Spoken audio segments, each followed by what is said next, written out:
প্রতি বন্ধুর কত মায়া রে, বন্ধুর চেহারা সুন্দর, বন্ধুর উজ্জ্বল চেহারার কসমটা আল্লাহ করছে বন্ধু। ওয়াদ্দুহা, আপনার সুন্দর চেহারার কসম, আপনার সুন্দর চেহারার কসম। ওয়াল্লাইলি ইযা সাজা, আপনার কালো চুলের কসম। আমার বন্ধুর চুলগুলা সুন্দর ছিল, তাই আল্লাহ বলেন আপনার কালো চুলের কসম। বন্ধু আপনার কালো চুলের কসম। এখানে দুইটা কসম, দিনের আলোর কসম, নবীর সুন্দর চেহারার কসম, রাতের অন্ধকারের কসম, নবীর কালো চুলের কসম। দুইটা কসম কেড়ে আল্লাহ বলেন মা ওয়াদ্দাআকা রাব্বুকা ওয়া মা ক্বালা। আমার যুবক ভাইরা, বন্ধুর প্রতি বন্ধুর কত মায়া। মক্কার মানুষ নবীরে চতুর্দিকে বলে, ও মুহাম্মদ, তোমার আল্লাহ তোমারে ভুলে গেছে, তোমার আল্লাহ তোমারে ভুলে গেছে।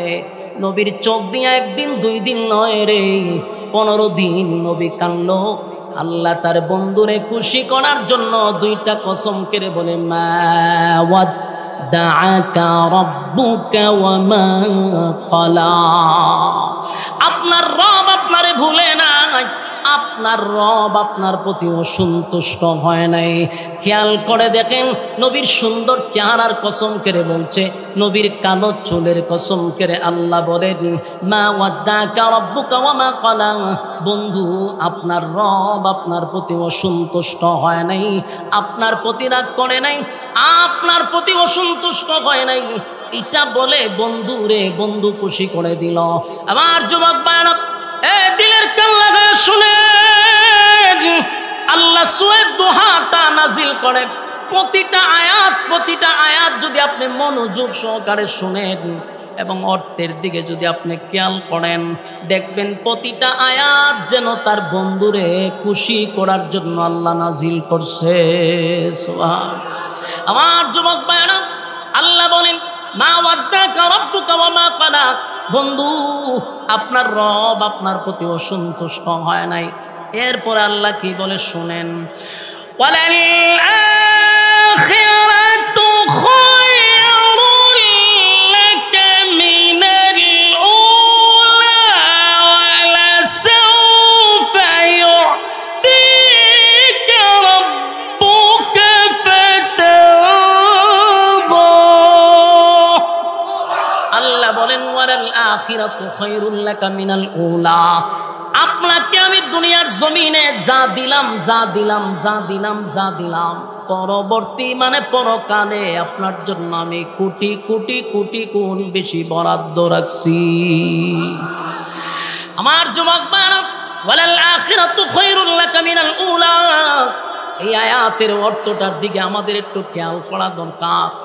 যেই মালিক দুনিয়া বানাইলো, যেই মালিক দুনিয়া সাজাইলো, সেই মালিক বলেন ওয়ালাল আখিরাতু খায়রুল লাকা মিনাল উলা।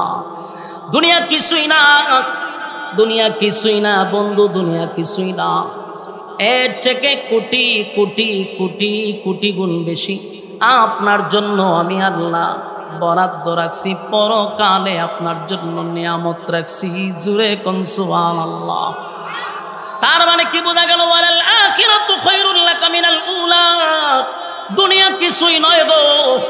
আল্লাহ নিজেই তার বন্ধুরে বলে দুনিয়া কিছুই না, আমি তো আপনার জন্য পরকালে বন্ধু বেশি রাখছি। বন্ধু আপনি ঘাবড়াইবেন না। মানুষ আপনারে বলে আমি আপনারে ভুলে গেছি, না বন্ধু আমি আপনারে ভুলি নাই, আপনারে ভুলতে আমি পারি না। কেন গো নবী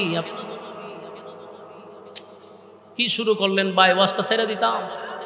খুব খারাপ লাগতেছে আপনাদের না? আপনারা পরিবেশ তো রাখতেছেন, এখানে যদি কথা বলেন বৈশা আমি ওয়াজ ছেড়ে দিব তো। এমনি বিরক্ত করতেছেন, উপরে ছায়া থাকেন, হিদিকে চাই কেন, এগুলো করতেছেন কেন? আপনারা বলেন আমি ছেড়ে দিই, আমার ডাবল সুবিধা। কারণ আমি আসছি 8টার সময়, এত দেরি করে আমার তুলবেন এটা তো আমি জানতাম না। এরপরে যদি আপনারা বকর চকর করেন তা ছেড়ে দিলে আমার ডাবল সুবিধা, অসুবিধা নেই। আপনারা যখন দেখুন মনোযোগ নাই তখন ছেড়ে দেবেন। এমনকি বাপ দাদার ইচ্ছা চলতেছে, কাল্পনিক গল্প চলতেছে, তাহলে মনোযোগ দিবেন না কেন? যদি বুঝতাম হুজুরে গিচ্ছা কয় তাহলে ওয়াজে মনোযোগ দেওয়ার দরকার নাই। প্রতিটা আয়াত কোরআন থেকে হইতেছে, আপনি মনোযোগ না দিলে আপনার কে কইছে ওয়াজ শুনতেন? রাস্তা আছে, সুজা জানলা, কোনো অসুবিধা নাই তো। ওয়াজ শেষের প্রতি আমার বড় বড় ওলামায়ে কেরাম করে গেছে না, আমি তো এদের ছাত্র সমান, আমি তো মোনাজাত দিয়ে দিই, এটা তো সরব, মোনাজাতটা তাদের করা দরকার। আমরা যা বইবেন এটা হলো বোনাস, আমার অসুবিধা নেই, ছেড়ে দিন, বিরক্ত করেন আল্লাহর রাস্তায়। কথাগুলো একটু মনোযোগ দেন, বিরক্ত লাগলে আমার ইশারা দিবেন, বলো হ হুজুর ভালো লাগতেছে না, বলুন। মনোযোগ আছে না আপনারা? আল্লাহর রাস্তায় একটু মনোযোগ দিন। যিনি কথা বলে আর শ্রোতারা যদি মাঝখান দিয়ে আবার কথা বলে, তাহলে বলনে বলার, কথা বলার আর আগ্রহ উৎসাহ থাকে না, মন মানসিকতা নষ্ট হয়। মন মানসিকতা নষ্ট করিন না, কথাগুলো একটু দিলের কান লাগায় শুনেন। সূরা দুহার প্রতিটা আয়াত আপনি বাংলায় দেখবেন, নিজে নিজে গড় গিয়া দেখবেন, যেন আমি দেখতেছি প্রতিটা আয়াত যেন আমার বন্ধুরে খুশি করার জন্য নাজিল করছে। আল্লাহ তার বন্ধুরে প্রতিটা আয়াতে বোঝা যায় নবীর জন্য, নবীরে সান্ত্বনা দেওয়ার জন্য, খুশি করার জন্য আল্লাহ নাজিল করছে। এই জন্য আল্লাহ প্রথম দুইটা কসম কইরা কয় বন্ধু আপনারে ভুলি নাই। এরপর আল্লাহ কয় দুনিয়াতে আপনারে কি দিছি, কোটি গুণ আপনার জন্য বরাদ্দ রাখছি। এরপর আল্লাহ বলেন ওয়ালা সাউফা ইউতিকা রাব্বুকা ফাতারদা। এরপর আল্লাহ বলেন বন্ধু অচিরে আপনাকে আমি খুশি করব, এমন খুশি করব বন্ধু, আপনাকে আমি দিতেই থাকবো। সুবহান। ওয়ালা সাউফা ইউতিকা রাব্বুকা ফাতারদা। এই আয়াতের ব্যাখ্যা তাফসীরকারকরা বলেন হতে পারে আল্লাহ অচিরে খুশি করবে, তার মানে হলো হয় মক্কা বিজয়ের ইঙ্গিত, আর না হয় সাত আসমান টপকাইয়া নবীর আরশে আজিমে দাওয়াত দেওয়ার খুশি। সুবহানাল্লাহ। ওয়ালা সাউফা ইউতিকা রাব্বুকা ফাতারদা। আল্লাহ বলে বন্ধু অচিরে আপনাকে খুশি করব, এমন খুশি করব বন্ধু, আপনি খুশি না হওয়া পর্যন্ত দিতেই থাকবো। সুবহানাল্লাহ। এটা কোনটা হতে পারে? যখন আমার মালিক বন্ধুরে ইনভাইট করছে, ইনভাইট মানে দাওয়াত করছে, কোনো নবী আদম থেকে নিয়ে ঈসা রুহুল্লাহ পর্যন্ত কোনো নবীরে আল্লাহ জমিন থেকে সাত আসমানে দাওয়াত দেয় নাই, আর সে আজিমে দাওয়াত দিয়া নেয় নাই। আমার নবীর আল্লাহ ইনভাইট করছে বন্ধু দুনিয়াতে আপনারে দেখি মনটা চায়, কাছে না দেখি। সুবহানাল্লাহ। তাই আল্লাহ বন্ধুরে দাওয়াত দিয়া সাত আসমান টপকাইয়া, সিদরাতুল মুনতাহা টপকাইয়া, আরশে আজিমে নিয়া বন্ধুর পাশে বন্ধুরে বসাইয়া আমার আল্লাহ বলে আমার বন্ধুরে আমি মন মতো দেখছি। যেদিন বন্ধু চলে আসবে আল্লাহ বলছিল বন্ধু জান্নাত দেখাইলাম, জাহান্নাম দেখলেন গো, জান্নাত দেখলেন, জাহান্নাম দেখলেন, জান্নাত দেখলেন, জাহান্নাম দেখলেন, সব দেখাইলাম, আমার সঙ্গে কথা বললেন। আপনার কি কোনো চাওয়া পাওয়া আছে বন্ধু বলেন, বিদায়ের সময় আপনাকে কিছু হাদিয়া দিব। আল্লাহর নবী বলেন মালিক এত আনন্দ কোথায় রাখবো? সাত আসমান টপকাইয়া আর সাজিমে আইনা আপনার সঙ্গে সাক্ষাৎ, জান্নাত জাহান্নাম আমি ভ্রমণ করলাম, এত আনন্দ বলেন না কোথায় রাখবো? তবে মনটার মধ্যে এক ছোট্ট একটা কষ্ট লইয়া দুনিয়ায় যাব। আল্লাহ কয় বন্ধু কি এমন কষ্ট লইয়া দুনিয়ায় যাবেন? আল্লাহর কাছে বন্ধু তখন বলে মালিক সাত আসমানে আমারে উঠাইলেন, কথা বললাম, জান্নাত জাহান্নাম দেখলাম, আমার গুনাহগার উম্মতের কপালে কি আর মেরাজ হবে? সুবহানাল্লাহ। এ আশিক রাসূল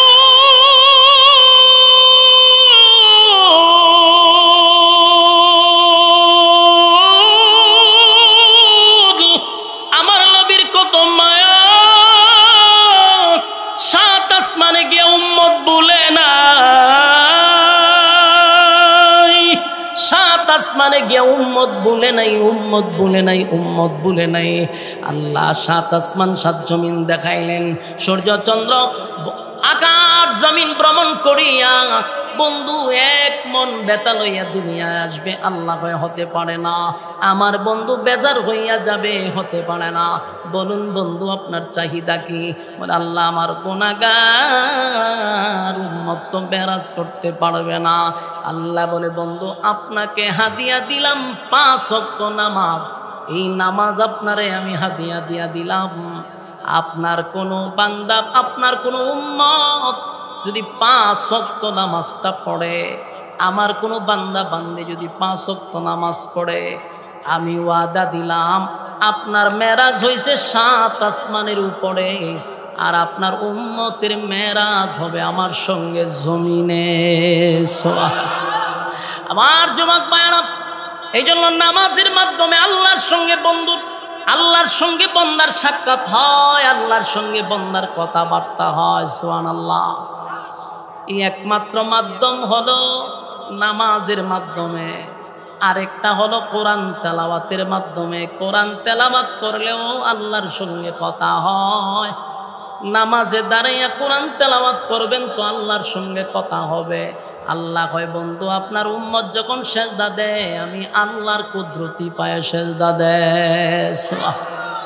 আমার যুবক ভাইরা, এই জন্য আল্লাহ বলে বন্ধু মাঝে মধ্যে নামাজে দাঁড়াইয়া আপনি তেলাওয়াত করবেন। আল্লাহ বলেন ইয়া আইয়ুহাল মুজাম্মিল কুমিল লাইলা ইল্লা কালিলা নিসফাহু আও ইনকুস মিনহু কালিলা নিসফাহু আও ইনকুস মিনহু কালিলা আও জিদ আলাইহি ওয়া রাত্তিলিল কুরআনা তারতিলা। এই জন্য আল্লাহ বলেন এ চাদরওয়ালা শুয়ে থাকলে চলবে না, মাঝে মধ্যে আপনি দাঁড়িয়ে যাবেন। আপনি দাঁড়ান রাতের একটা অংশে, আমি আল্লাহর সামনে দাঁড়ায়া যান। কিয়ামুল লাইল নামাজরত অবস্থায় দাঁড়িয়ে যান। নামাজে দাঁড়াইয়া দাঁড়াইয়া ওয়ারাত্তিলিল কুরআনা তারতিলা, নামাজে দাঁড়াইয়া তারতিলের সাথে আপনি কোরআন তেলাওয়াত করেন। কারণ একমাত্র মাধ্যম হলো আমি আল্লাহর সঙ্গে কথা বলার জন্য, একটাই মাধ্যম হলো নামাজ। জুরে কোন সুবহান। আমার যুবক ভাইরা চিন্তা করে দেখেন, আল্লাহ বলেন ওয়ালা সাউফা ইউতিকা রাব্বুকা ফাতারদা, খুব শীঘ্রই শীঘ্রই আপনাকে আমি খুশি করব। এই কথাটার 2টা কারণ, একটা মক্কা বিজয় আর একটা হলো মেরাজ। এই জন্য আল্লাহ বলেন ওয়ালা সাউফা ইউতিকা রাব্বুকা ফাতারদা। আমার যুবক ভাইরা, এরপর আল্লাহ বলেন আলাম ইয়াজিদকা ইয়াতীমান ফাআওয়া। এখন থেকে আয়াতগুলো একটু মনোযোগ দিয়ে শুনেন। প্রথমগুলো ইয়াদ আছে তো? 2টা কসম, দুহা ওয়াল লাইলি ইযা সাজা, নবীর সুন্দর চেহারার কসম, নবীর কালো চুলের কসম। মা ওয়াদ্দাকা রাব্বুকা ওয়া মা ক্বালা, বন্ধু আপনাকে বলি নাই। ওয়ালাল আখিরাতু খায়রুল লাকা মিনাল উলা, বন্ধু দুনিয়ার থেকে পরবর্তী সময় আপনার জন্য আমি বেশি বরাদ্দ রাখছি। এরপর আল্লাহ বলেন ওয়ালা সাউফা ইউতিকা রাব্বুকা ফাতারদা, শীঘ্রই আপনাকে খুশি করব। এরপর আল্লাহ বলেন আলাম ইয়াজিদকা ইয়াতীমান ফাআওয়া, বন্ধু আপনাকে কি আমি ইতিম অবস্থায় পাই নাই? এ যুবক ভাইয়েরা, ফুলবাড়িয়ার ভাইয়েরা, কথাগুলি মনোযোগ দিলে বুঝতে সুবিধা হবে। এখানে আল্লাহ বলেন আলাম ইয়াজিদকা ইয়াতীমান ফাআওয়া, বন্ধু আপনাকে কি আমি ইতিম অবস্থায় পাই নাই? কেন এই কথাটা বললেন? তার মানে হলো বন্ধু যদি বন্ধুর সঙ্গে অভিমান করে, বন্ধুর সঙ্গে যদি অভিমান করে রে, বন্ধুর রাগ ভাঙানোর জন্য বন্ধুরে অতীতের কথা বইলা আনন্দ দেয়। আমার কথা কেমন বুঝতেছেন? মনে করেন 2 বন্ধুর মাঝে মাঝে মধ্যে দ্বন্দ্ব লাগেনি, এক বন্ধু আর এক বন্ধুরে খুশি করার জন্য অতীতের কথা বলে, হয় তোর যে সময় কিছু ছিল না, আমি কি তোরে দেই নাই? তোরে টাকা দিছি, ব্যবসা করার জন্য টাকা দিছি, বন্ধু তোর মোবাইল ছিল না, আমি তোরে মোবাইল কিনে দিছি। বন্ধু তোরে অমুক জায়গায় মারতো ছিল, আমি গিয়ে বাঁচাইছি। হয়নি কেন বলে? তারে খুশি করতে চাই, দেখ আমি তোর লাগে কত কিছু করছি, ভুলে গেছি কেমনে, তোর সব বিপদে আমি ছিলাম। এগুলা বইলা বন্ধুরে আনন্দিত করে। ঠিক প্রতিটা আয়াত আল্লাহ কি সুন্দর করে তার বন্ধুর রাগ ভাঙাইছে, চিন্তা করছে। আল্লাহ আলাম ইয়াজিদকা ইয়াতীমান ফাআওয়া, বন্ধু আপনাকে এতিম অবস্থায় আমি পাইছিলাম, তখন তো আপনারে ভুলি নাই, আর এখন বুঝি ভুলা যাব। আমার বন্ধু আপনি এতিম ছিলেন, আপনার মা নাই বাবা নাই, আমি আল্লাহ তখন আপনারে ভুলি নাই। এরপর আল্লাহ বলেন ওয়াজাদাকা দাল্লান ফাহাদা, আল্লাহ বলে বন্ধু পথহারা অবস্থায় ছিলেন, আমি আপনারে পথ দেখাইয়া দিছি। এই কথার ব্যাখ্যা হলো, যেই ছেলেটার মা না থাকে, বাবা না থাকে, আত্মীয় স্বজন যদি তারে সাপোর্ট না করে, এই ছেলেটা ভালো হয় না, টুকাই হয়, কথা হয় না, পথহারা হয়ে যায়, নষ্ট হয়ে যায়, লেখাপড়া করে না। আল্লাহ হয় আপনার মা নাই বাবা নাই, আত্মীয় স্বজন আপনার পক্ষে নাই, কিন্তু আমি আপনারে সঠিক রাস্তায় নিয়ে গেছি, পথ হারানোর সুযোগ আমি দেই নাই। সুবহান।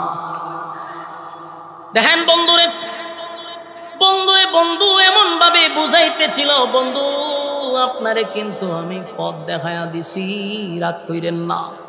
এরপরে যে কথাটা আল্লাহ বলছেন ওয়াজাদাকা আইলান ফাআগনা, এই আয়াতের কথাগুলি আমাদের বোঝা দরকার। ওয়াজাদাকা আইলান ফাআগনা, এই আয়াতের অর্থটা আমাদের এখনকার প্রেক্ষাপটে খুব বেশি জরুরি। আল্লাহ হয় আপনি গরিব ছিলেন, আমি আল্লাহ আপনাকে ধনী বানাইছি। সুবহান। কথা কি বুঝতেছেন? কি ছিলেন? গরিব ছিলেন, আমি ধনী বানাইছি। ওয়াজাদাকা আইলান ফাআগনা, গরিব ছিলেন, ধনী বানাইছি। এখন প্রশ্ন হলো, আমরা জীবন ভর খালি ওয়াজ শুনছি, নবী গরিব ছিল, নবীর ভেড়ো ভাত্তর, এই ওয়াজ আর কত শুনলাম। কেউ খানো দূরে খালি নবী গরিব, নবীর ভেড়া ভাত, নবী খাইতে পাইছে না। এটা কি হারা জীবন? আল্লাহ না কয় আপনি গরিব ছিলেন, ধনী বানাইছি। আল্লাহ কয় ধনী বানাইছি, আর হ্যাঁ হারা জীবন নবীর গরিব বানায় রাখছে। নবীর বেড়ো ভাত্তর তুই গিয়া রুশ দিয়া ডিম দিয়া কেমনে খাস? তুই না হলে নবীর বেড়ো ভাত্তর তুই রুষ্টের মধ্যে খামরটা দেশ কেমনে, গরুর গোস্ত খাস কেমনে? আজকে কিছু মৌলবীদের কারণে ইসলামটাকে ভিক্ষুক বানায় তো রাখছে। শিল্পপতিদের ছেলেরা মাদ্রাসায় ভর্তি করতে চায় না, শুধু আমাদের ছোট মন মানসিকতার কারণে। ইসলাম রে গরিব বানাইতে একেবারে ভিক্ষুকের দরজা লেগে গেছে। এখন যদি আলেমরা একটু শান শৌকতে চলে, দেখছো নি নবী ফেডো ভাত্তর আছেন, তালিযুক্ত খাবার বলছে হুজুররা কিভাবে চলে। হে এই আয়াত জানে না, ওয়াজাদাকা আইলান ফাআগনা, আপনি গরিব ছিলেন, ধনী বানাইছে। এখন আরো কথা আছে, হারা জীবন হচ্ছে নবী গরিব ফেডো ভাত্তর, কিন্তু এই হাম্মক জানে না আমার নবী যে দেশের প্রেসিডেন্ট ছিল, প্রেসিডেন্ট।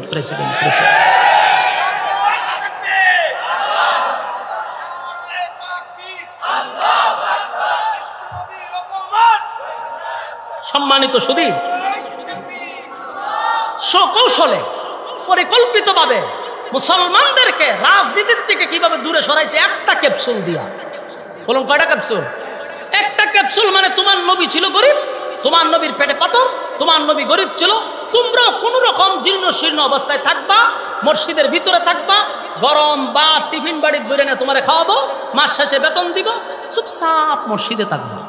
হুজুররা রাজনীতি করা যাবে না। হুজুররা কি করতে পারতো না? রাজনীতি করবো আমরা যারা চাঁদাবাজি করতে পারি তারা, যারা টেন্ডারবাজি করতে পারি তারা, দর্শন গুম হত্যা দেশের টাকা লুটপাট করতে পারি তারাই তো রাজনীতি করব। ভালো মানুষের রাজনীতি বাংলাদেশে চলে না। কেন চলে না? ওই ওয়াজে 12টা বাজাই দিছে, কারণ নবী গরিব, ইসলাম গরিব। অথচ এই খাতমৌলবী জানে না আমার নবী দেশের প্রেসিডেন্ট ছিল, হযরত আবু বকর দেশের প্রেসিডেন্ট ছিল, উমর দেশের প্রেসিডেন্ট ছিল, উসমান দেশের প্রেসিডেন্ট ছিল, আলী দেশের প্রেসিডেন্ট ছিল, একে একে মুসলমানরা দেশ শাসন করছে। আমরা রাজনীতি পাইছি কো? আর হাস্যকর।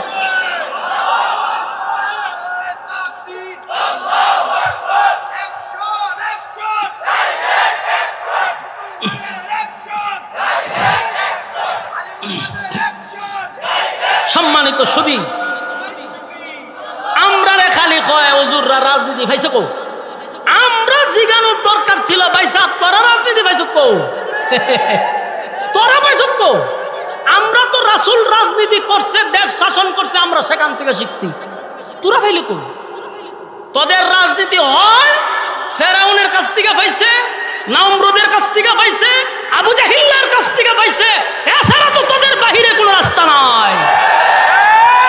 আমাদের রাজনীতির পরিচয় আছে মুহাম্মাদুর রাসূলুল্লাহ সাল্লাল্লাহু আলাইহি ওয়াসাল্লাম। তোদের রাজনীতি কোথা থেকে আসলো? ফেরাউনের রাজনীতি? বল আমাদেরকে কোথা থেকে পাইলি? আমরা জিগাইলে আমরা বলবো রাসূলুল্লাহর কাছে। তোরা কার কথা কইবি? তোদের রাজনীতির মডেল কেডা? পারতি না। তোদের রাজনীতিতে আছে লুটপাট, চুরি, বদমাশি, টেন্ডারবাজি, চাঁদাবাজি। আমাদের রাজনীতি দুর্নীতি নাই। আমাদের রাজনীতি যখন বাংলাদেশে চলবে তখন আপনার সন্তান নিরাপদে ঘরে যাবে, সন্তান নিয়ে টেনশন করতে হবে না, দেশের সম্পদ বাহিরে পাচার হবে না, আপনার ব্যবসায় চাঁদার জন্য কেউ আসবে না, আপনার নিরাপত্তা ইসলাম আপনাকে দিবে ইনশাআল্লাহ। আমরারে তো আপনারা বসাইতেন না। এই এলাকার ইমাম সাহেব যদি আগামী চেয়ারম্যানিতে দাঁড়ায়, মুসল্লি প্রথমে ভোট দিবে না, দিবে না। এই জন্য হুজুর আপনারা যদি চেয়ারম্যান বানাই, তাহলে রাস্তাঘাটের ইট বালু খাইব কাটা, গম চুরি করবো কাটা, চাল চুরি করবো কাটা। আর ইমাম যদি হয়ে যায় চেয়ারম্যান, আপনি গম চুরি করতে পারবেন, চাল চুরি করতে পারবেন, বিধবা মহিলাদের বাথা খাইতে পারবেন। এই জন্য বুজ্জা শূন্য ইমামরে ভোট দেয় না, জান্না শূন্য দেয় যত লম্পট বদমাশ সুরগুলার ইচ্ছাকৃত ভাবে ভোট দিয়া বাস করায়। পরে নিজের কপাল নিজেই বাইরে দিয়া কিতা করলাম, তুই যেমন ভোটার তোর এরম প্রার্থী। আল্লাহ মিলাইয়া দিছে। সব বাংলা দেখছেন, ইসলামের বাংলা একবার দেখেন, নিরাপদে ঘরে ঘুমাবেন, চুরি ডাকাতি বদমাশি হানাজারি হবে না ইনশাআল্লাহ। আমরা একটা প্রতিজ্ঞা করব, ইনশাআল্লাহ আগামীর বাংলাদেশ হবে তো ইসলামের বাংলাদেশ হবে ইনশাআল্লাহ। ইসলামের বাংলাদেশ হবে। আর ইসলামের বাংলাদেশ হওয়ার জন্য ছাড় দিতে হবে।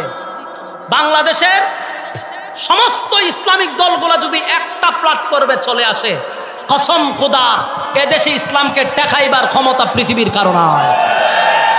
কিন্তু সমস্যা হইল ইসলামিক দলগুলাকে বাক করার জন্য কোটি কোটি টাকা ডালা হচ্ছে আমাদেরকে পৃথক করার জন্য। গুতাগুতি দেখছেন না? হের সাথে আমরা এক হইতাম না, কারণ এর আকিদা বালা না। বেটা তুই যে আকিদা তু কাজ, কার লগে তুই গিয়া জুট করবি? যে ইসলামই মানে না তার সঙ্গে তুই এক হবি। আকিদা যার তার, আকিদার জায়গা আকিদা থাক। সে তো আমার আল্লাহ মানতেছে, রাসূল মানতেছে, কোরআন মানতেছে। কেউ খারইছে তারে খারইতে দেন, কেউ বইছে বইতে দেন, কেউ উষা টুপি পড়ছে পড়তে দেন, কেউ নেশা টুপি পড়ছে পড়তে দেন। এই এক হইতে গেলে এগুলো ছাড় দিতে হবে। তো আমি এক হইবার সময় তোর সাথে এক হইতে হবে, তোর টুপি চুপকা, তুই নেশা টুপি পর, কোনা গুতা মারছে, বলুন কোনোদিন এক হইব? ওমা ওমা ওমা, তোমার ভিতরে তো ছাড় দেওয়ার মন মানসিকতা থাকতে হবে, উদারতা বাড়াইতে হবে, সংকীর্ণতা দূর করতে হবে। মানে এতে আকিদা লইয়া গুতাগুতি শুরু করছে। আকিদার জায়গা থাক, ইসলামের জায়গায় ইসলাম থাকবে। এক হইতে গেলে ছাড় দিতে হবে, কিন্তু কোন বেঈমানের সাথে আমরা আপোষ করব না ইনশাআল্লাহ। রাজি আছেন তো ইনশাআল্লাহ? আপোষ করলে কোন বেঈমানের সাথে নয়, যার ভিতরে ঈমান আছে, ইসলাম মানে আকিদা দুর্বল হলেও তার সাথে আমি একমত। রাজি আছেন ইনশাআল্লাহ? এই গুতাগুতি বন্ধ করেন, নাইলে 16 বছর ফাটার বলি হইছি আমরা। বারবার মৌলবীরা ফাটার বলি বানায়। বাস্তব না বাস্তব?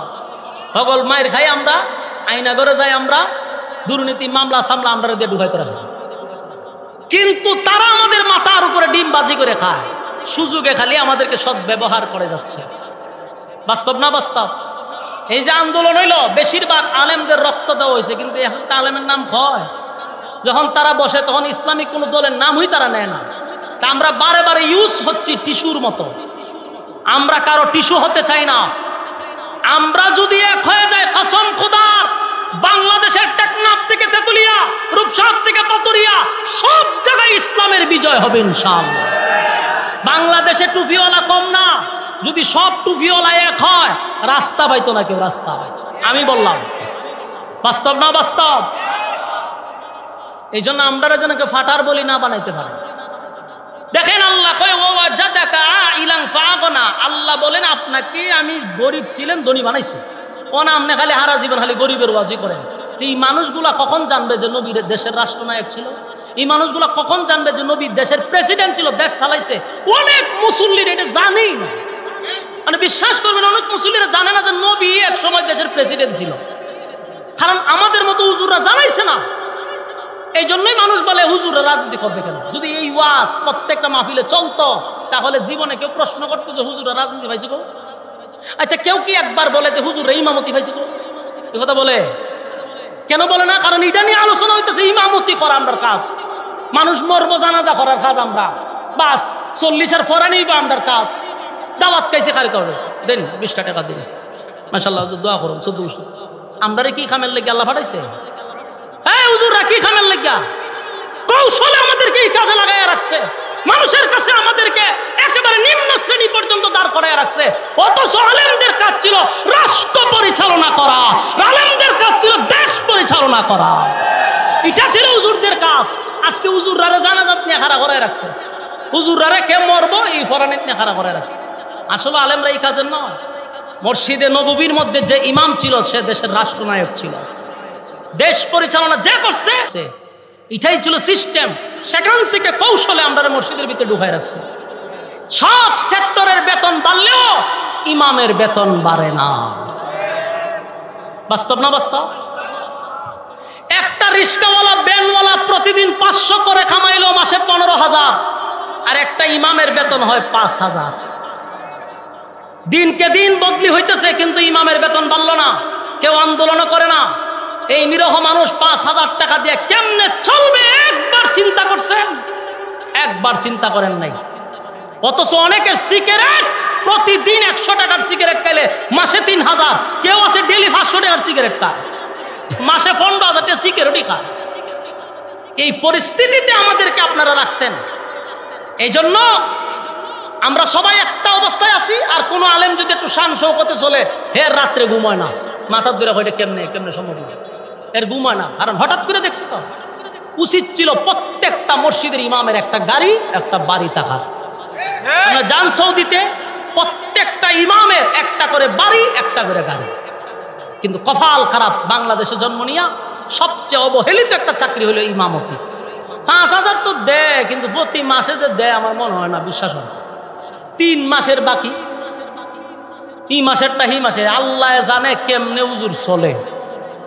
হুজুর যদি আলেম না হইতো তো মানুষের বাড়িতে চুরি করার কথা ছিল, এই 5,000 টাকা কেমনে চলতো? বিবেককে প্রশ্ন করুন। মসজিদে গিয়া 10 টাকা বেতন দিয়া বড় বড় কথা কর, হ্যাঁ, বোঝা যায় ইমাম সাহেব কিনা রাখছে। এজন্য আমি আমার ইমাম ভাইদেরকে বলবো, শুধু চাকরির উপরে ডিপেন্ড করবেন না, পাশাপাশি ব্যবসা করা শুরু করেন। যখন আপনি ডেভেলপ হয়ে যাবেন, বলে তোর চাকরির গোষ্ঠী গিলাই, তোর চাকরির গোষ্ঠী গিলাই, নামাজ পড়বো 5 ওয়াক্ত, এটাই যথেষ্ট। তোর মসজিদের ইমামতি বেতন নিয়ে নামাজ পড়াবো, ইমামতি করবো, একটা কত কাছ থেকে নিতাম না, তোর কথাও শুনতাম না, কথা বলবি তুই নামাজ পড়া। কিন্তু সমস্যা হলে আমরা বলতে পারি না কেন? আমাদের পিছু টান, আমাদের কি টান, পিছু টান। আমি একটা মসজিদে নামাজ পড়াইতাম, মানে জুম্মা পড়াইতাম, এটা বলতেছি এই কারণে, আমার বেতন দিত কত জানেনি? 60 জুম্মা 1 লাখ টাকা দিত। আমি 60টা জুম্মা পড়াইতাম, 1 লাখ টাকা আমার বেতন দিত। তা আমি প্রতি জুম্মায় বিষয়ভিত্তিক বিভিন্ন সমসাময়িক কথাগুলি বলতাম। তো যিনি মালিক আমার প্রায় সময় হইতো, হুজুর এই সাবজেক্টে আলোচনা না করলেও হয় না, আপনি ওয়াজ করবেন জান্নাত জাহান্নাম, মানে আমার ওই আসমানের উপরে আর জমিনের নিচে ঢুকাই দিছে। হুজুর মাঝখানের ওয়াজ না করলে চলে না? উনি বড় শিল্পপতি, কোটি কোটি টাকার মালিক। আমি বললাম স্যার, আমি এইভাবেই কথা বলি, এইভাবেই চলবে। তখন ওনার ম্যানেজার হলো, হুজুর আপনি তো মায়না বাড়ায় দেওয়া হয়তো এই জন্যই। আমি বললাম তুই কত দেশ? মাসে 1 লাখ, আমি ডেলি কামাই 1 লাখ। তুই মাসে দেশ 1 লাখ, আমি ডেলি কামাই 1 লাখ, তোর চাকরির মূল্যায়ন আমার কাছে নাই। তখন যদি আমার পিছু টান থাকতো, তাহলে ওই মালিকের ফাঁস ছাড়া ছাড়া আমার কোনো উপায় ছিল না। আমি কেন ছাটি নাই? তোর থেকে স্বাবলম্বী আমি, তোর কথা অন্য বয়ান করতে বই চাকরির গোষ্ঠী গিলায় চাকরি ছেড়ে দিয়া নিজে মাদ্রাসা কইরা হন এখানে মসজিদের আমি নিজে খতিব, আমার কেউ বিজা করতে পারবো? আমি নিজে মসজিদ দেওয়া নিজেই খতিব, কারণ আমার বয়ান চলে আগুনের মতো, ভারতের মতো, যে মন চায় শুন, নাহলে শুধু গিয়া। কথা বুঝতেছেন? এটাই আমাদের আলেমদের সিস্টেম থাকা দরকার।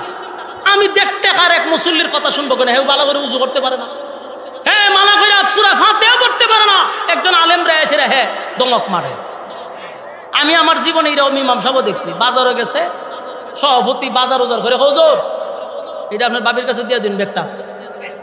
সভাপতির ব্যাগ দিয়ে দিছে হুজুরের দ্বারে, বাবির দ্বারে দিয়ে।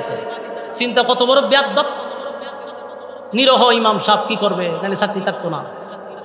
যদি আজকে আমরা স্বাবলম্বী হতাম তাহলে আমাদের কি অর্ডার দিতে পারত?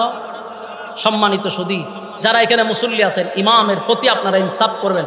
হাসরের মাঠে আপনারা জবাব দিবেন, হাসরের মাঠে জবাব দিবেন। যারা 100 টাকা বেতন দেন 200 টাকা বাড়াইয়া দিবেন। একটা ইমাম যদি শান শৌকতে চলে, এর বরকতে আল্লাহ তাআলা আপনাদের ব্যবসা বাণিজ্য বরকত বাড়াইয়া দিবে। ইমাম বেচারা সারাদিন দোয়া করে, নামাজ পড়ে, তাহাজ্জুদ পড়ে, কোরআন তেলাওয়াত করে, তার দোয়া কবুল। তারে 10 টাকা বাড়াইয়া দেন, ক্ষতি হবে না। রিস্কাওয়ালারা দেন 10 টাকা, সমস্যা নাই, কিন্তু সেলুনে গিয়েছে 100 টাকা বকশিশ জ্বালায়। সেলুনে গিয়ে 100 টাকা জ্বালায়, ইমাম রে বেতন দেয় 50 টাকা অথবা 10 টাকা। বাস্তব না বাস্তব? আমার যুবক বায়ান, এই জন্য আল্লাহ বলেন ওয়াজাদাকা আইলান ফাআগনা।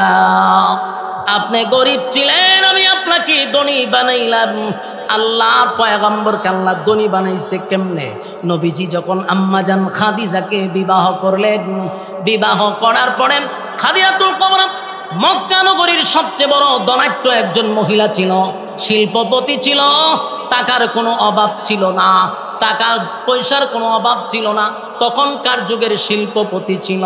আম্মাজান খাদিজা বলেন, পয়গম্বর আপনার কাছে বিবাহ বসার পরে আমার যত কোটি কোটি টাকার সম্পদ আছে সব আপনার কদমে আমি ঢেলে দিলাম। সুবহান। সমস্ত সম্পদ রাসূলকে দিয়ে দিছে। আপনি যেখানে মনে চায় সেখানে খরচ করেন, নবী ইসলামের জন্য সব ব্যয় করছে। আমার যুবক ভাইরা, আমাদের ধারণা পাল্টাইতে হবে, ধারণা পাল্টাইতে হবে। ইসলাম শুধু গরিবের মধ্যে নয়, ইসলাম কিন্তু দেশ পরিচালনা করছে। কথা হয় না? আমার যুবক ভাইরা, আজকে যদি আমার নবী থাকতো রে, এই মুহূর্তে যদি থাকতো এক্সাম্পল, তাহলে পৃথিবীর সবচেয়ে দামি হেলিকপ্টার আমার নবী চালাইতো। কথা হয় না? স্বর্ণ দিয়ে হেলিকপ্টার বানিয়ে দিত, স্বর্ণ দিয়া। কথা হয় না? দি আপনার ফিররে যদি গুরু নিয়ে দিতে পারেন, ফিররে যদি জায়গা দিয়া লাইতে পারেন, লাখ লাখ টাকা দিলাম ফিররে, তাহলে আমার নবী যদি থাকতো 100-200 কোটি উম্মতেরা নবীর স্বর্ণ দিয়া হেলিকপ্টার বানায় দিত, স্বর্ণ দিয়া গাড়ি বানায় দিত। কতক্ষণ ঠিক? তাহলে আপনি ওই 1400 বছর আগে নবীর পেটে পাথর ছিল, ইওয়াজ সত্য, মিথ্যা না। কিন্তু শুধু ইওয়াজ করেন না, নবী যে দেশের রাষ্ট্রনায়ক ছিল সেই ওয়াজটাও করেন। তাহলে আমাদেরকে আর প্রশ্ন করবে না রাজনীতি পাইছেন কোন? কথা কি বুঝে আসছে? আমার যুবক ভাইরা, শেষ কথা হলো, শেষ কথাটুকু হলো, এই যে সূরা দোহা, এর প্রতিটা আয়াত নাজিল করে করে আমার বন্ধুরা আল্লাহ খুশি করছে। প্রথম 2টা কসমের মধ্যে ওয়াদ-দুহা, দিনের আলোর কসম, সুন্দর চেহারার কসম, ওয়াল-লাইলি ইযা সাজা, রাতের অন্ধকারের কসম, নবী আপনার কালো চুলের কসম, মা ওয়াদ্দাকা রাব্বুকা ওয়া মা ক্বালা, আপনার রব আপনারে বলে নাই, ওয়ালাল আখিরাতু খায়রুল লাকা মিনাল উলা, দুনিয়া যা দিছি তার থেকে কোটি কোটি গুণ আপনার জন্য পরকালে বরাদ্দ রাখছি। ওয়ালাসাউফা ইউতিকা রাব্বুকা ফাতারদা, ও চিরেই আপনাকে আমি খুশি করব, এমন দেওয়া দিব আপনাকে, আপনি খুশি হবেন। সুবহান। ওয়াজা আলাম ইয়াজিদিকা ইয়াতীমান ফাআওয়া, বন্ধু আপনি ইতিম ছিলেন তখন আপনাকে বলি নাই, আল্লাহ এক একভাবে নবীরে এমন সুন্দর করে পিছনের কথা স্মরণ করে নবীরে সান্ত্বনা দিতে লাগলো। বন্ধু আপনি কেমনে বললেন যে আমি আপনাকে ভুলে গেছি?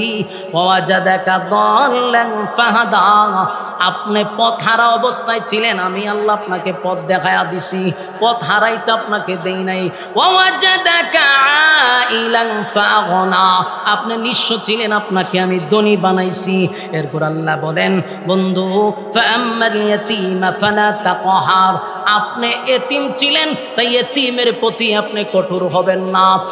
যুবক ভাইরা, ফুলপুরের ভাইয়েরা, এই কথাটা শুধু আমার নবী পর্যন্ত সীমাবদ্ধ নয় রে, কিয়ামত পর্যন্ত উম্মতি মুহাম্মদীর জন্য এই কথাগুলি রেখে গেছে। আমরা যারা এতিম দেখব, মাদ্রাসায় অনেক এতিম থাকে, আপনার বাড়ির আশপাশে যারা এতিম আছে, সাবধান, টাকার গরমে এতিমের সঙ্গে কঠোরভাবে কথা বলবেন না, এতিমদের সঙ্গে ধমক দিয়ে কথা বলবেন না। আল্লাহ বলেন এতিমের সঙ্গে যদি তুই খারাপ আচরণ করস, আমি আল্লাহ যে বরদাস্ত করতে পারি না। নবী বলেন এতিমদেরকে যারা মহব্বত করবে, এতিমদেরকে যারা ভালোবাসবে, এতিমের মাথায় যারা হাত বোলায়া দিবে রে, আমি নবীও এতিম ছিলাম, ওয়াদা দিলাম কিয়ামতের ময়দানে রোজ হাসরের দিনে জান্নাতে ওই লোকটা আমার সঙ্গে বসবাস করবে। চিৎকার দিয়া কোন সুবহান। এতিমের সঙ্গে কঠোর আচরণ করা যাবে না। যদি এতিম কোনো বাচ্চা পাক, টাকা থাকলে তার একটা কিছু কিনা দেন, নবী খুশি হবে। তার বাবা যদি থাকতো তাহলে আপনার কাছে যাইতো না। তার বাবা থাকলে তার সময় মতো কিন্তু বিভিন্ন জিনিস আইনা তারা খুশি করত। আজকে বাবা নাই, তার মনে আঘাত দিয়া কথা বলবা না। আল্লাহ বলেন বন্ধু ফাআম্মাল ইয়াতীমা ফালা তাকহার, আপনি এতিম ছিলেন তাই এতিমের সঙ্গে আপনি কঠোর আচরণ করবেন না। এরপর আল্লাহ বলে ওয়াম্মাস সাইলা ফালা তানহার, আল্লাহ বলেন বন্ধু মানুষের সঙ্গে কথা বলবেন যেন মানুষ কষ্ট না পায়, নম্রতার সাথে, ভদ্রতার সাথে। বন্ধুরে বন্ধু শিক্ষা দিতেছে, বন্ধু মানুষকে কষ্ট দিয়া কথা বলা যাবে না।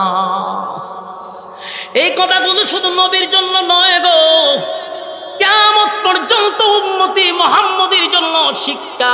আমরা মানুষের সঙ্গে কথা বলবো, এমন ভাবে কথা বলবো মানুষের মনে যেন আঘাত না পায়, মানুষে কষ্ট দিয়ে কথা বলা যাবে না। টাকার গরমে মানুষের সঙ্গে তুস্তাজ করে কথা বলা যাবে না। আল্লাহ বলেন ওয়া আম্মা বিনিআমাতি রাব্বিকা ফাহাদ্দিস, বন্ধু আপনার রব আপনাকে যে নিয়ামত দিছে সেই নিয়ামতের প্রশংসা করেন। আমার যুবক ভাইরা, আপনি আমাকে মালিক যতগুলা নিয়ামত দিছে গো, সেই নিয়ামতের শুকরিয়া আদায় করেন। যত বেশি শুকরিয়া আদায় করবেন তত বেশি আমার আল্লাহ আপনার নিয়ামত বাড়ায়া দিবে। খুশি করার জন্য, আনন্দ দেওয়ার জন্য এই সূরার প্রতিটা আয়াত যদি আপনি ফলো করেন, দেখবেন প্রতিটা আয়াতে আয়াতে যেন শুধু রাসূলকেই আল্লাহ খুশি করছে। সুবহানাল্লাহ। প্রতিটা আয়াতে যেন শুধু রাসূলকে আল্লাহ খুশি করছে। নাজিল হয়েছিল একটা বিশেষ প্রেক্ষাপটকে কেন্দ্র করে। মক্কাতুল মুকাররমায় যখন প্রকাশ্যে কোরআনের দাওয়াত দেওয়া শুরু হইল, তখন মক্কার মানুষ এক পর্যায়ে রাসূলকে বিভিন্নভাবে বাধা দিল।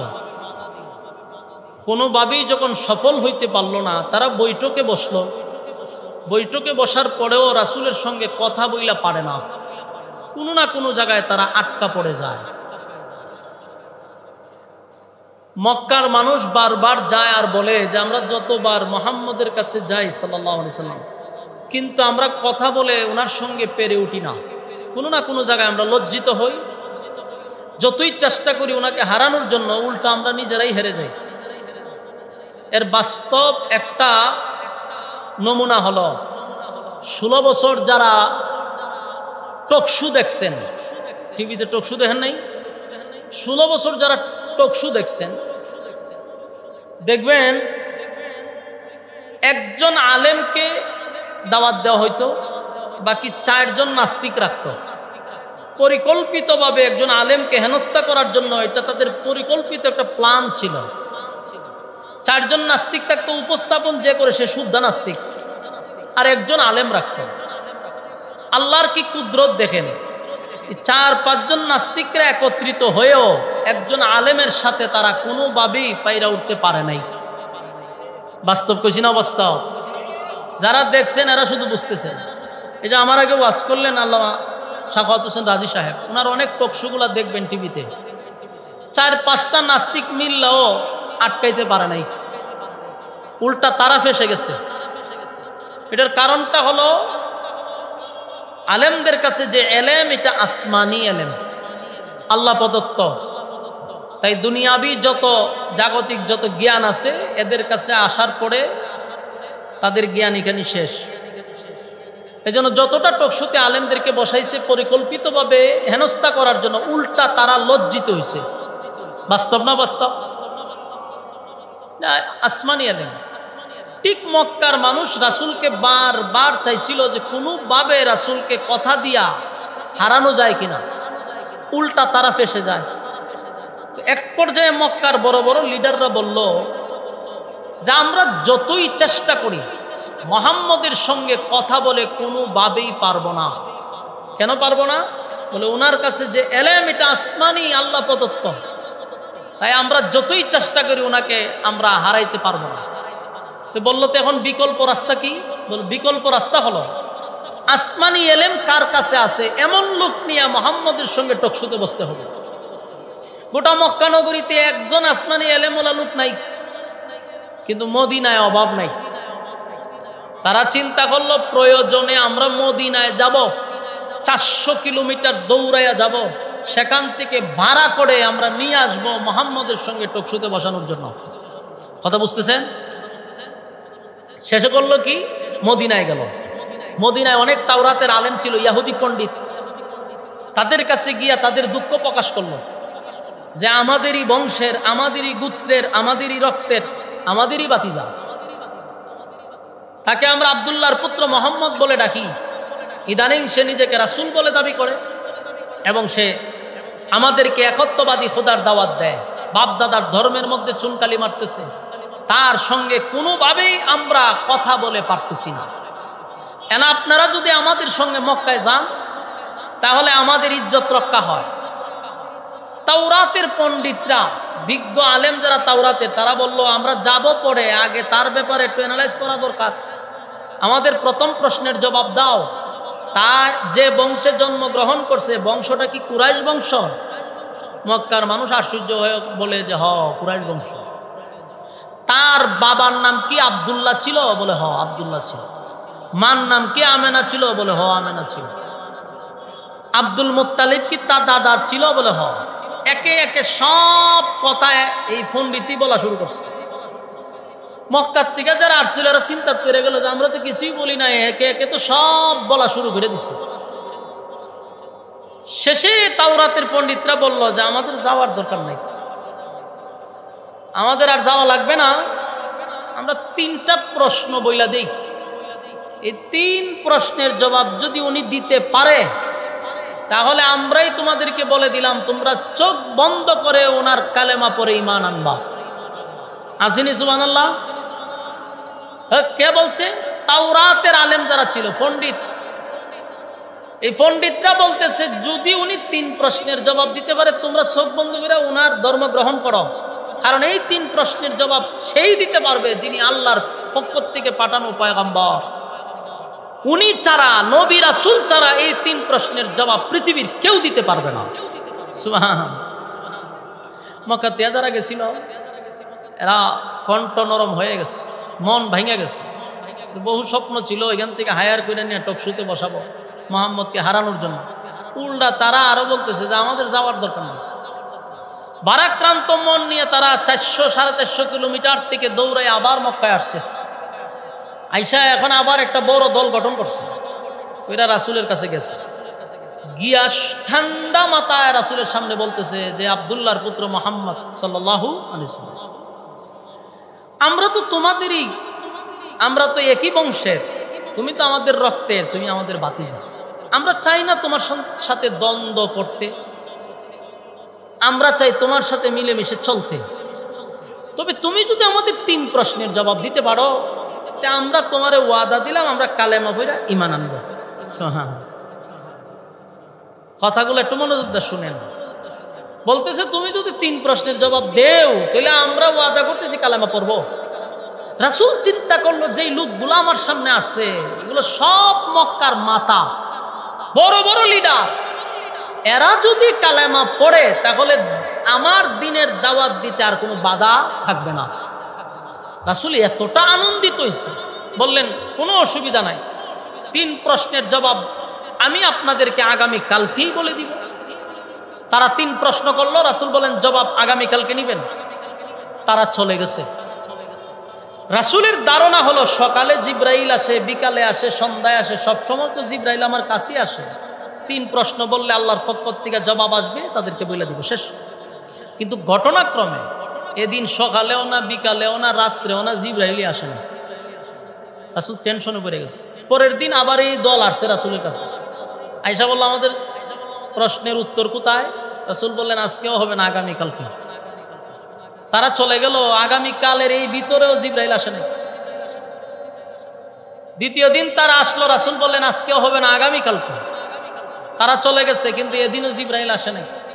3 দিন, 4 দিন, 5 দিন, 6 দিন জিবরাইল আসে না, জবাবও দিতে পারে না। এখন বলুন তো দেখি, মক্কার মানুষ তো এমনি রাসূলের বিরুদ্ধে, এখন সমালোচনা বাড়বো না কমবো? আপনারা আমার কথা তো বুঝেন ভাই সাহেব। আপনারা যদি বালা না লাগে চুপ করে আপনারা উঠি যান, আমার কোনো অসুবিধা নাই। আমার ওয়াজ যারা শুনবো 5 জন হলে এনাফ, এত লোক দরকার নাই। বইয়া বইয়া কক কক কক কক কক কক করবেন, তাহলে তো লাভ নাই। অল্প মানুষ তাও, কিন্তু মনোযোগ দিয়ে শুনেন, একটা কথাও কোরআনের বাহিরে বলবো না ইনশাল্লাহ। কিন্তু মনোযোগ না দিলে আমি যে শানে নজরুল বর্ণনা করতেছি, তো লাভ হইব কি? সামনের আলোচনা কেমনে করুন যদি এই জায়গাটা না বুঝেন? প্রত্যেকটা আলোচনার মেইন ফাউন্ডেশন হলো তার ভূমিকা। ভূমিকায় যত মনোযোগ দিবেন, সামনের আলোচনা আপনার মাথায় অটোমেটিক ঢুকবে। ফাউন্ডেশনে যদি ঠিক না থাকে তো উপরে উঠতে পারবেন নি, পড়ে যাইবেন। এজন্য মনোযোগ দিয়ে শুনতে হইবে। এখন দেখেন 6 দিন হয়ে গেছে, সমালোচনা বাড়ছে না কমছে? এই লোকগুলা হয় দেখছ, আমরা তো প্রথমেই বলছিলাম যে আমরার বাপ দাদার ধর্মের মধ্যে সে চুনকালি দিতেছে, সে 3 প্রশ্নের জবাব দিতেও পারলো না, সে নবীও না, নাউজুবিল্লাহ। এত সমালোচনা শুরু করছে, রাস্তাঘাটে, দুগান পাটে, গ্রামে গঞ্জে, শহরে বন্দরে, সব জায়গায় শুরু হয়ে গেল বিরোধিতা, শুরু হয়ে গেল সমালোচনা। সমালোচনা কারে কয়? জিবরাইল আসা বন্ধ। এখন মানুষ বলা বলি করতে লাগলো, দেখছ মোহাম্মদের আল্লাহ মোহাম্মদরে ভুইলা গেছে। আপনারা এলাকাত নাউজুবিল্লাহ আসেনি তো? এটি কোন সময় কোন কেউ মারা গেলে আমি তো জানি না, হইতে তো পারে, এক জায়গার এক নিয়মও থাকতে পারে যে কেউ ঠাড়া ফিরা মরলে নাউজুবিল্লাহ বলেন, বা এই জায়গাত নাউজুবিল্লাহ হইতিব তো হা না কইেন। এরা কি বলতেছে যে মোহাম্মদের আল্লাহ মোহাম্মদকে ভুইলা গেছে, নাউজুবিল্লাহ। এটা তাদের ধারণা। আর রাসূলের একজন চাচি ছিল, উম্মে জামিল, আবু লাহাবের বউ। হে কয় মোহাম্মদের কাছে একটা শয়তান আসতো, এখন আর আয় না, নাউজুবিল্লাহ। কত বড় বেয়াদব মহিলা, খুব বেয়াদব। এই মহিলা কাটা গায়ে লবণ দিছে। এমনিতেই রাসূলের মনে অনেক কষ্ট, এত কষ্ট যে আজকে 15 দিন হয়ে গেল কোরআন নাজিল হয় না। রাসূলের মনে অনেক কষ্ট। চতুর্দিক দিয়ে সমালোচনা নবীর কানে আসতেছে। আবার কাটা গায়ে লবণ দিল আপন চাচি। মানুষ বলা বলি করতে লাগলো মোহাম্মদের আল্লাহ মোহাম্মদের ভুইলাই গেছে। এটা রাসূলের কলিজায় দারুণ আঘাত লাগছে। রাসূলের চোখ দিয়া পানি পড়া শুরু হয়েছে। রাসূল নিজেও কান্দে, আর কতক্ষণ পরে পরে হালে আসমানের দিকে তাকায়, রে জিবরাইল সকালে আসতি, বিকালে আসতি, এখন আসুস না কেন? রাসূল কাঁদতেছে কষ্টে। এক পর্যায়ে রাসূল বলতে লাগলো, কান্দে আর কয়, আল্লাহ আপনি কি সত্যি আমার ভুলে গেছেন? আল্লাহ আমি কি অপরাধ করছি যে আপনি কোরআন নাজিল করতেছেন না? কি আপনি কেন জিব্রাইলকে পাঠাচ্ছেন না? রাসূলের কান্দা দীক্ষা আল্লাহ কয় আর সহ্য করা যায় না, জিব্রাইলে পাঠাইছে। কতদিন পরে? 15 দিন পরে। 15 দিন নবী খালি কাঁদছে, খালি কাঁদছে। চতুর্দিকের সমালোচনা, নবীর মনে আঘাত। জিব্রাইল আসে না, কোরআন নাজিল হয় না, নবীর কষ্টে নবী কাঁদছে। 15 দিন পরে, কোনো বর্ণনায় 40 দিন, জিব্রাইল আসছে রাসূলকে সান্ত্বনা দেওয়ার জন্য। যখন আসছে তখন এই সূরাটা নিয়ে আসছে, সূরা দোহা। ভাই সাহেব বুঝছেন নি আমার কথা? যখন আসছে কি নিয়ে আসছে? আমি যে সূরা তেলাওয়াত করছি এই সূরা নিয়ে রাসূলের সামনে আসছে। এই হলো মূল নাজিলের কারণ। 15 দিন পরে জিব্রাইল আইসা রাসূলের সামনে দাঁড়াইছে। আল্লাহ রাসূল একটু অভিমান জিব্রাইলের প্রতি, কথা কয় না। হয় রে জিব্রাইল, আসলি তো 15 দিন পর আইলি কেন? এত কান্না, আমারে কেন কান্দাইলি? জিব্রাইল কো হুজুর আমি আসতে চাইছি। জিব্রাইল কো হুজুর আমি তো আসতে চাই, আল্লাহ না আমার আসতে দেয় না। তো রাসূল কান্না শুরু করছে। তাহলে কি সত্যি আল্লাহ রাগ করছে? জিব্রাইল তখন কয় হুজুর মালিক আপনার প্রতি রাগ করে নাই, আপনার প্রতি কোনো রাগ করে নাই, আপনারে ভুলেও যায় নাই। তবে 15 দিন কোরআন নাজিল না হওয়ার পিছনে একটা কারণ হলো, ভালো করে স্মরণ করে দেখেন। 15 দিন আগে আপনার কাছে 3টা প্রশ্ন নিয়ে যারা আসছিল, আপনাকে 3টা প্রশ্ন জিজ্ঞাসা করছে গো নবী। আপনি তাদেরকে বলছেন আগামী কালকে জানাবেন। এই কথাটা আল্লাহর কাছে পছন্দ হয় নাই। এটা আল্লাহর কাছে পছন্দ হয়েছে না। তো আপনি মাইসখানে তো ইনশাল্লাহ ছেড়ে দিছেন। বলুন কি ছেড়ে দিছে? ইনশাল্লাহ ছেড়ে দিছেন। এই জন্য আল্লাহর কাছে এটা পছন্দ হয়েছে না। আপনি বলছেন আগামীকালকে বলবো। যদি বলতেন ইনশাআল্লাহ আগামীকালকে বলবো, তাহলে এই কোরআন নাজিল বন্ধ হয় না। কোরআন নাজিল বন্ধ হওয়ার 2টা কারণ ছিল। একটা হলো কোরআন নাজিল হওয়ার কারণে রাসূলি পেশারটা নিতে পারতো না। রাসূলকে কিছু সময়ের জন্য বিশ্রাম রাখার জন্য, রেস্টে রাখার জন্য আল্লাহ ইচ্ছাকৃতভাবে কোরআন নাজিল বন্ধ করছে। মূলত ছিল নবীকে একটু রেস্টে রাখার জন্য, কারণ কোরআন এটা মারাত্মক লোড, যেটা নবী বহন করতে কষ্ট হইত। আল্লাহ রেস্টে রাখছিল। আরেকটা হলো উম্মতকে শিখানোর জন্য যে জীবনে আর কোনোদিন তোরা ইনশাআল্লাহ বলবি না। আমার কথা বুঝতেছে? জিবরাইল আলাইহিস সালাতু ওয়াস সালাম বলে পয়গম্বর 3টা প্রশ্ন লইয়া আপনার কাছে আসছিল। তখন আপনি বলছেন আগামী কালকে আপনি 3 প্রশ্নের জবাব দিবেন।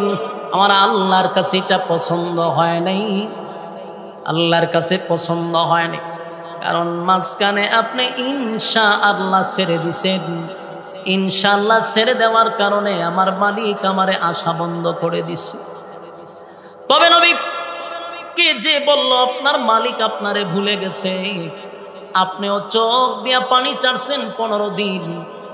বন্ধু, আপনার মালিক কিন্তু আপনার প্রতি অভিমান করে নাই, আপনারে ভুলে যায় নাই। আপনার মালিক আপনার প্রতি সন্তুষ্ট, এতে কোনো সন্দেহ নাই। আল্লাহ রাব্বুল আলামিন তখন বন্ধু যে 15 দিন কাঁদছে, এত কান্না নবী কাঁদছে রে, আসমানের দিকে তাকায়া বলতো মালিক, মক্কার মানুষ আমারে বলে আপনি আমারে ভুলে গেছেন গো। আল্লাহ আপনি কি সত্যি আমারে ভুলে গেলেন? ভুলে গেলেন, ভুলে গেলেন। আল্লাহ তার বন্ধুরে সান্ত্বনা দেওয়ার জন্য সূরা দোহাটা নাজিল করিয়া জানায়া দেয়, না বন্ধু না, আপনারে কেমনে বলি, আপনারে বলতে পারি না। সূরা দোহা নাজিল করে তার শুরুতেই 2টা কসম করছে। জোরে কোন কয়টা? আরো জোরে সবাই মিলে।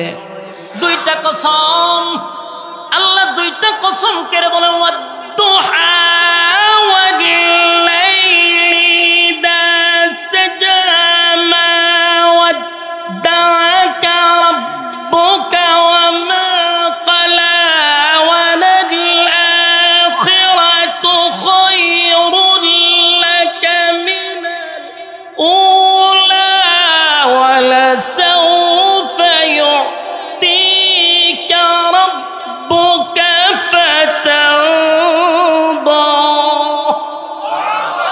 আল্লাহ বলেন ওয়াদ-দুহা, দিনের আলোর কসম, দিনের আলোর কসম, দিনের আলোর কসম, ওয়াল-লাইলি ইযা সাজা, রাতের অন্ধকারের কসম। তাফসীর কারকরা বলেন ওয়াদ-দুহার আরেকটা ব্যাখ্যা হতে পারে ওয়াল-লাইলি ইযা সাজার আরেকটা ব্যাখ্যা হলো, প্রথম নাম্বার হলো ওয়াদ-দুহা, এটার আরেকটা ব্যাখ্যা হলো ওয়াদ-দুহা নবীর সুন্দর উজ্জ্বল চেহারার কসম। চিৎকার দিয়া কোন সুবহান।